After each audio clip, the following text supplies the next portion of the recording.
Hello everyone, welcome back to Bhargavi's Masti Math channel and welcome back to our math class also.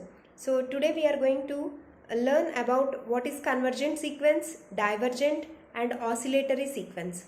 So in previous videos we discussed what is a sequence, subsequence and boundedness of a sequence, range of a sequence and what is a constant sequence and how to find the limit of a sequence with examples.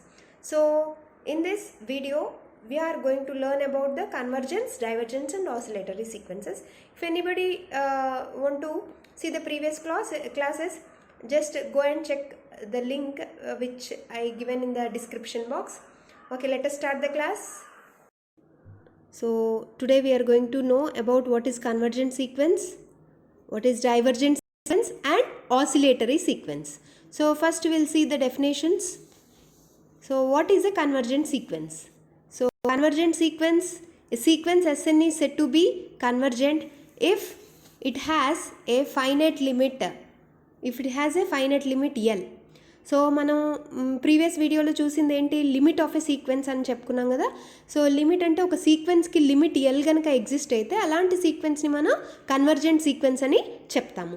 So అదే definition రూపంలో ఏ sequence Sn is said to be convergent if for each epsilon greater than 0 there exists m belongs to n, there exists a natural number m such that mod Sn minus L less than epsilon for all n greater than or equal to m where L is a finite. So same definition limit of a సీక్వెన్స్కి ఏదైతే చెప్తామో same convergent సీక్వెన్స్కి కూడా అదే definition, కాకపోతే ఇక్కడ limit అనేది finite limit exist అవుతుంది మనకి కన్వర్జెంట్ సీక్వెన్స్లో. సింపుల్గా చెప్పాలంటే a sequence which has a limit then that sequence is called convergent sequence. So ఇక్కడ ఒక ఎగ్జాంపుల్ చూద్దాము. If a sequence Sn is equal to 1/n, మన సీక్వెన్స్ తీసుకున్న sequence 1/n where n is a natural number set. So ఇక్కడ limit apply చేసినప్పుడు మనకి ఏమొస్తుంది, limit as n tends to infinity 1/n tends to 0. So 0 అనేది finite limit కాబట్టి ఇక్కడ మనం తీసుకున్న సీక్వెన్స్ 1/n అనేది convergent to 0, it is converges to 0. So అలాగే what is a divergent sequence? A sequence which is not a convergent, simply we can say it is a divergent sequence. Or we can also say it, if a sequence has no limit, then we if a sequence has no limit, then we say that the sequence is divergent. So if a sequence has a limit, then it is a convergent sequence. Then if a sequence has no limit, it is called a divergent sequence. So it means if you apply a limit to a sequence as n tends to infinity, the overall sequence tends to plus infinity or minus infinity, then that particular sequence is called divergent sequence. So for example, we can see if I take my sequence as n, so where n is a set of natural numbers, so here apply the limit for the sequence n. So as n is increasing to infinity, the overall, the nature of the sequence also tends to infinity.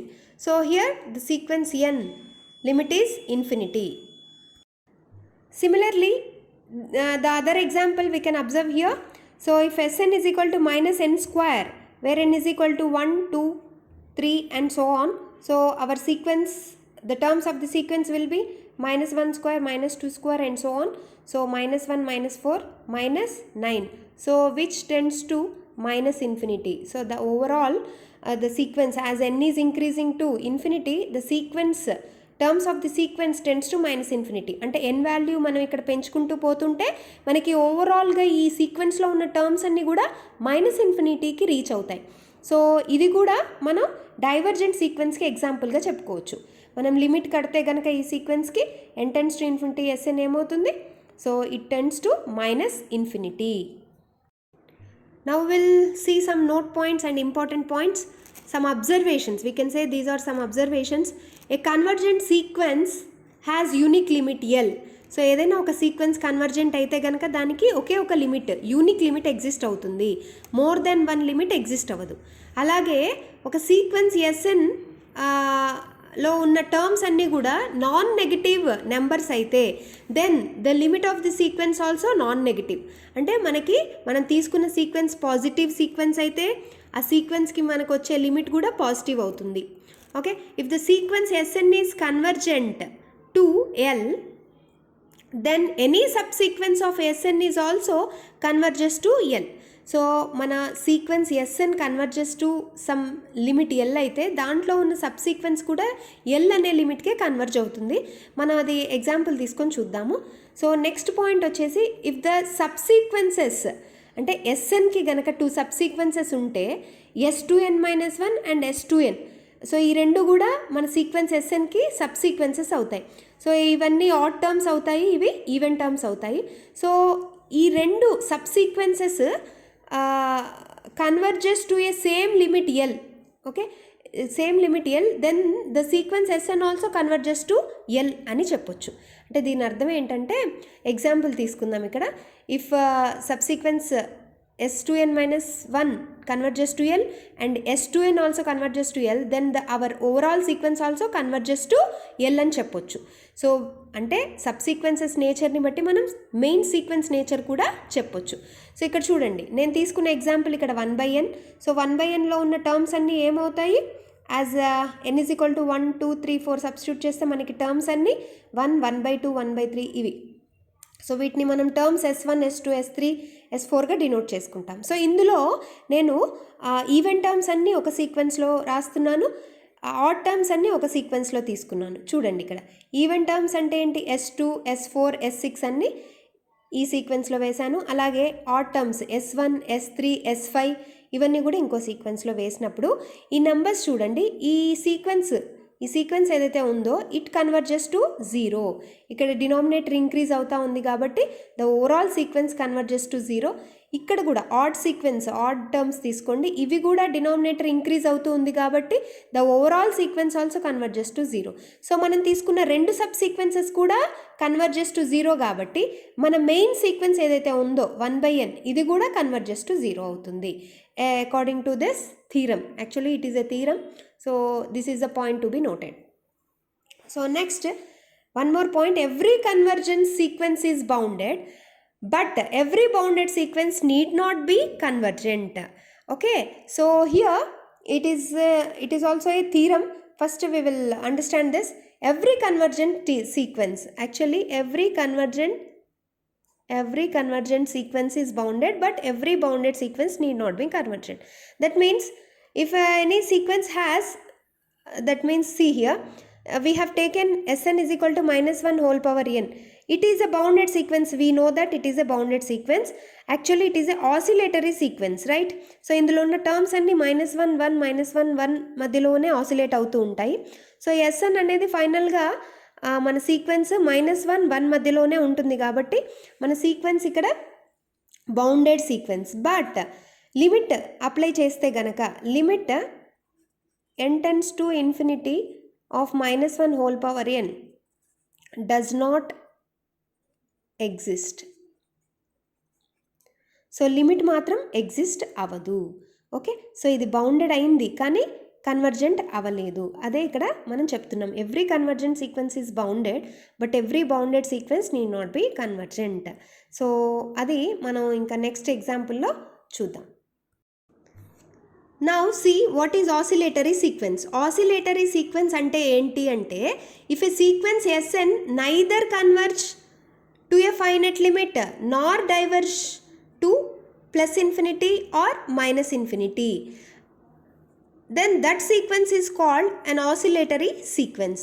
అంటే ఒక సీక్వెన్స్ను oscillatory sequence అని ఎప్పుడు అంటాము అంటే కనుక అది ఒక finite లిమిట్కి convergent అవ్వదు, అలాగే డైవర్జెంట్ కూడా అవ్వదు. ప్లస్ ఇన్ఫినిటీకి అన్న డైవర్జెంట్ అవ్వదు, మైనస్ ఇన్ఫినిటీ కన్నా డైవర్జెంట్ అవ్వదు. అలాంటి సీక్వెన్స్ను ఆసిలేటరీ సీక్వెన్స్ అని అంటాము. సో ఇవి రెండు రకాలు, ఒకటేమో ఆసిలేట్ ఫైనైట్లీ, ఇంకొకటి ఆసిలేట్ ఇన్ఫినైట్లీ. ఆసిలేట్ ఫైనైట్లీ అని ఎప్పుడు అంటాము ఒక సీక్వెన్స్ని అంటే కనుక, ఏదైనా ఒక సీక్వెన్స్ బౌండెడ్ అవుతుంది బట్ కన్వర్జెంట్ మాత్రం అవ్వదు. దానికి బెస్ట్ ఎగ్జాంపుల్ ఇందాక చూసాం కదా, so -1 whole power n, it is oscillatory sequence. So దీంట్లో ఉన్న టర్మ్స్ మనకు తెలుసు కదా, -1, 1, సో వీటి మధ్యలో ఆసిలేట్ అవుతూ ఉంటాయి. సో దీంట్లో నేను పాజిటివ్ అంటే ఈవెన్ టర్మ్స్ తీసుకున్నాను, ఆడ్ టర్మ్స్ తీసుకున్నాను.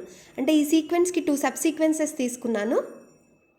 సో ఈ సబ్సీక్వెన్స్ S2n తీసుకున్నాము. ఈవెన్ టర్మ్స్ అన్నీ తీసుకుంటే కనుక S2, S4, S6 ఇవన్నీ కూడా 1 1 1 1 వస్తాయి. So it is converges to +1. అలాగే ఆడ్ టర్మ్స్ తీసుకున్నాను. ఆడ్ టర్మ్స్ ఏంటి? -1 -1 -1. సో ఇదంతా ఒక సీక్వెన్స్ లాగా ఫామ్ చేసుకుంటే మనకి ఇందులో ఉన్న టర్మ్స్ అన్నీ -1 -1 అంటే ఇది టెండ్స్ టు -1 ఓన్లీ. సో ఈ 2 సబ్సీక్వెన్సెస్ తీసుకున్నాను నేను. ఆ 2 సబ్సీక్వెన్సెస్ కూడా ఒక సబ్సీక్వెన్స్ ఏమో +1కి కన్వర్జెంట్ అవుతుంది, ఇంకో సబ్సీక్వెన్స్ -1కి కన్వర్జెంట్ అవుతుంది.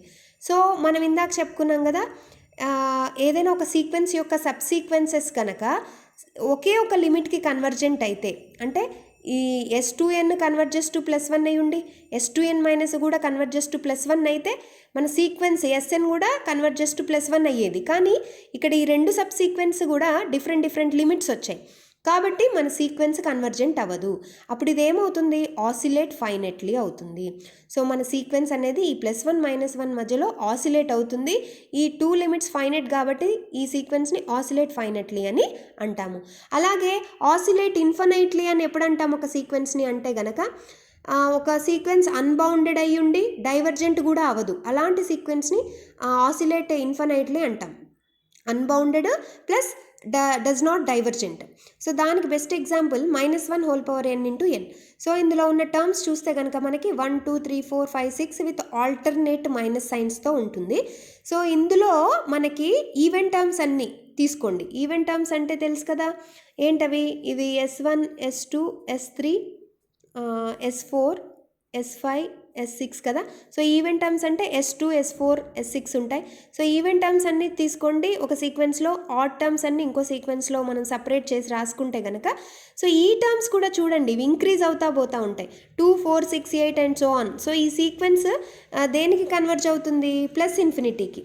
అలాగే S2n-1 దేనికి ఇది కన్వర్జ్ కాదు, +∞కి డైవర్జెంట్ అవుతుంది. అలాగే S2n-1 కూడా -∞కి డైవర్జెంట్ అవుతుంది. సో ఇప్పుడు ఈ 2 సబ్సీక్వెన్స్ కూడా ఏంటి? Oscillates infinitely. They are divergent, but they are divergent to, one is divergent to +∞, another one is -∞. So అందుకని మనం ఈ సీక్వెన్స్ ఏమని చెప్తాము? It is a oscillate infinite sequence which is oscillates infinitely. So this is about today's topic. So what is a convergent and what is divergent and what is oscillate sequence అనేది తెలుసుకున్నాం కదా. So next క్లాస్లో మనం theorems నేర్చుకుందాము, uniqueness theorem గురించి నేర్చుకుందాము. Okay, bye.